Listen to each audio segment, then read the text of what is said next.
생제물 우리 모두 참여하세.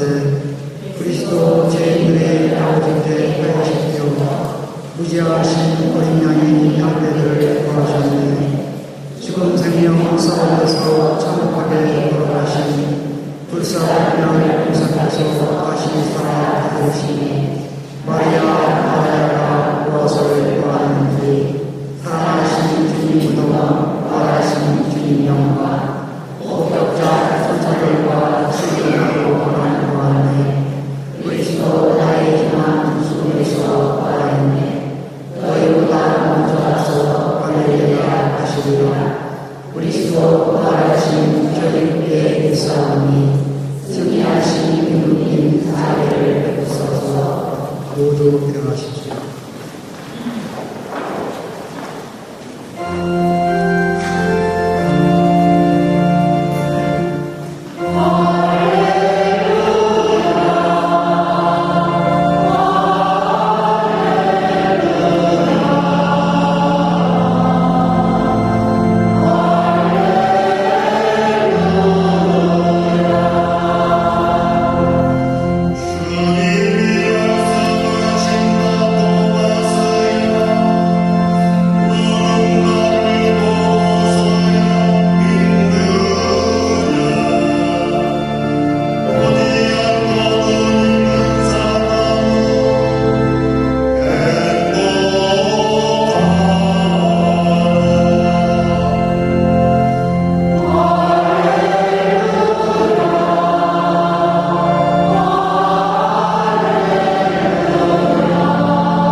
그날 곧 주간 첫날 저녁이 되자 제자들은 유다인들이 두려워 문을 모두 잠가놓고 있었다. 그런데 예수님께서 오셔 가운데에 서시며 평화가 너희와 함께 하고 그들에게 말씀하셨다. 이렇게 말씀하시고 나서 당신의 두 손과 옆구리를 그들에게 보여주셨다. 제자들은 주님을 뵙고 기뻐하였다. 예수님께서 다시 그들에게 이르셨다. 평화가 너희와 함께. 아버지께서 나를 보내신 것처럼 나도 너희를 보낸다. 이렇게 이르시고 나서 그들에게 숨을 불어넣으며 말씀하셨다. 성령을 받아라. 너희가 누구의 죄든지 용서해주면 그가 용서를 받을 것이고 그대로 두면 그대로 남아있을 것이다. 12 제자 가운데 하나로서 쌍둥이라고 불리는 토마스는 예수님께서 오셨을 때 그들과 함께 있지 않았다. 그래서 다른 제자들이 그에게 우리는 주님을 배웠소 하고 말하였다. 그러나 토마스는 그들에게 난 그분의 손에 있는 못자국을 직접 보고 그 못자국에 내 손가락을 넣어보고 또 그분 옆구리에 내 손을 넣어보지 않고는 결코 믿지 못하겠소 하고 말하였다. 여들에 대해 제자들이 다시 집안에 모여 있었는데 토마스도 그들과 함께 있었다. 문이 다 잠겨 있었는데도 예수님께서 오시어 가운데 서시며 평화가 너희와 함께 하고 말씀하셨다. 그러고 나서 토마스에게 이르셨다. 내 손가락을 여기에 대보고 내 손을 보아라. 내 손을 뻗어 내 옆구리에 넣어 보아라. 그리고 의심을 버리고 믿어라. 토마스가 예수님께 대답하였다. 저희 주님, 저희 하느님. 그러자 예수님께서 토마스에게 말씀하셨다. 너는 나를 보고서야 믿느냐? 보지 않고도 믿는 사람은 행복하다. 예수님께서는 이 책에 기록되지 않은 다른 많은 표징도 제자들 앞에서 일으키셨다. 이것들을 기록한 목적은 예수님께서 메시아이시며 하느님의 아드님이심을 여러분이 믿고 또 그렇게 믿어서 그분의 이름으로 생명을 얻게 하려는 것이다. 주님의 말씀입니다.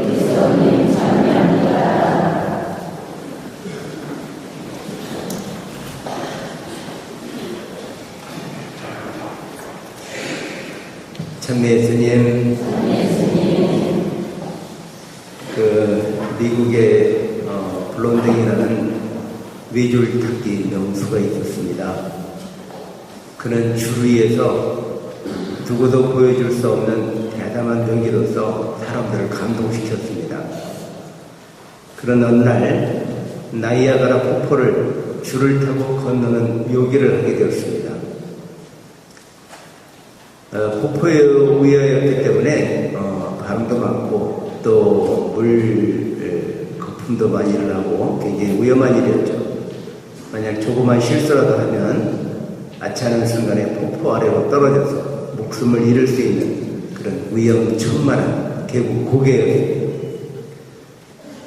그는 한 발 한 발 그 폭포를 건넙니다. 수많은 사람들이 폭포 양쪽에서 그의 묘기를 보면서 손을 쥐고 이렇게 긴장하게 보고 있었습니다. 그렇지만 그가 무사히 그 폭포를 건너게 되죠. 그래서 사람들이 아주 열렬한 박수를 보내면서 그를 맞이합니다. 근데 그가 줄에서 내려와가지고 박수를 치는 사람들 중에서 속으로 들어가서 조그만 꼬맹이 한 소년에게 갑니다. 그래서 이렇게 질문을 합니다. 너는 내가 내 어깨 위에 사람 하나를 얹어놓고도 이 폭포를 건너갈 수 있을 것이라고 믿느냐? 그 소년이 대답합니다. 아이고, 물론대가 아저씨, 당신은 물론 하실 수 있을 겁니다. 그 소년은 아주 확신에 찬 대답을 하죠. 그때 그는 소년 앞에 쭈그려 앉으며 말했습니다. 자, 내 어깨 위에 올라오겠냐? 그러자 소년이 주랭랑을 쳐버렸습니다. 토마 사도는 예수님의 삶의 모습을 모두 보았죠. 주옥과 같은 가르침을 듣고 감동했으며 봉사의 눈을 뜨게 해주고 덩어리를 말하게 하면서 또 문둥병자를 깨끗이 씻겨주고 안전뱅이를 손잡아 일으키고 중풍병자를 소생시키고 죽은 자를 살리시는 것을 보았습니다. 무리를 걸으시는 모습도 보았고 빵을 많게 하는 기적도 보았습니다. 그러나 예수님의 죽음을 보고서 자신에게 죽음의 공포가 닥쳐옴을 느꼈을 때 더 이상 그분을 믿기를 포기합니다. 마치 블론댕이 줄타기를 보고 그에 대한 확신을 갖게 되었으면서도 자신이 그 믿음을 행동으로 받아들이기를 두려워했던 어린 소년의 마음과 똑같았습니다. 자신의 죽음까지 각오하면서 믿습니다 하고 주님의 부활을 인정하려 하지 않았습니다. 또 한 번 만지고 보아야 하는 확신의 과정을 요구합니다. 사실 우리는 이 토마스 사도를 책망할 수 없습니다. 왜냐하면 우리도 모두 토마스와 같은 불신앙을 마음 한구석에 가지고 있기 때문입니다. 실존주의 철학이 발달한 19세기 이후에 우리는 좀 더 구체적인 결과만을 중요시하려는 경향에 빠져서 살고 있습니다. 그래서 현대인들은 볼 수 없는 사실에 대한 믿음보다는 볼 수 있고 확인할 수 있는 사실만을 더 중요시하게 되었고, 이런 사고방식은 우리들 세상살이에서 절대 필요한 상호간의 믿음을 상실하게 만들었습니다. 늘 확인할 수 없는 이야기를 들을 때마다 정말 이렇게 되묻기를 좋아합니다. 가짜와 거짓이 커지면 커질수록 우리는 불행한 삶을 살고 늘 불안 속에 머물게 마련이며, 믿음이 커질수록 우리 마음은 행복을 느낄 수 있는 것입니다. 어쩌면 가짜와 거짓이 팽배한 현실을 사는 현대인에게 토마 사도의 불신에 대한 이야기는 정말 마음에 새겨야 할 내용일 것입니다. 아마도 오늘을 사는 우리는 토마 사도보다는 한 수 더 떠서 예수님의 손에 난 못자국을 만져본다 해도 그것을 만지면서 이 못자국이 진짜냐 가짜냐 하는 진위성 속에서 또 한 번 의심을 품을지 모릅니다. 그래서 합리적인 사고방식과 체험적인 결과만을 보고서 어떤 사실을 인정하려 하는 것은 올바른 믿음을 가질 수 없는 것입니다. 아주 오래전에 옛날에 예비자 교리를 하는데 어떤 청년이 이런 질문을 했습니다.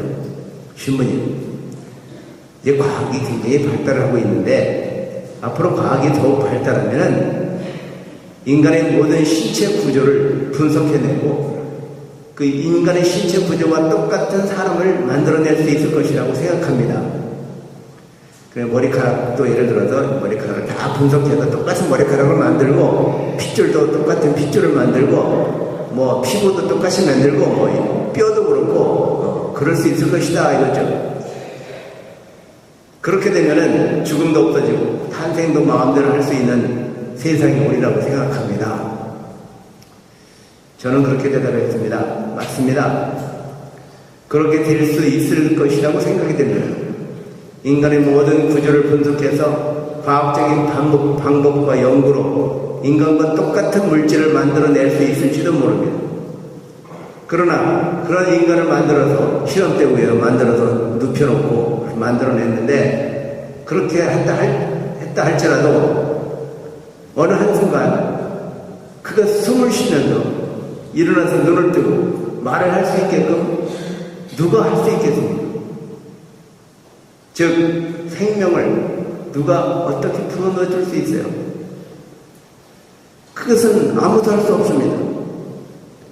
과학문명과 물질이 극도로 발달한 현대에 그런 믿음을 갖는다는 것이 정말 어렵습니다.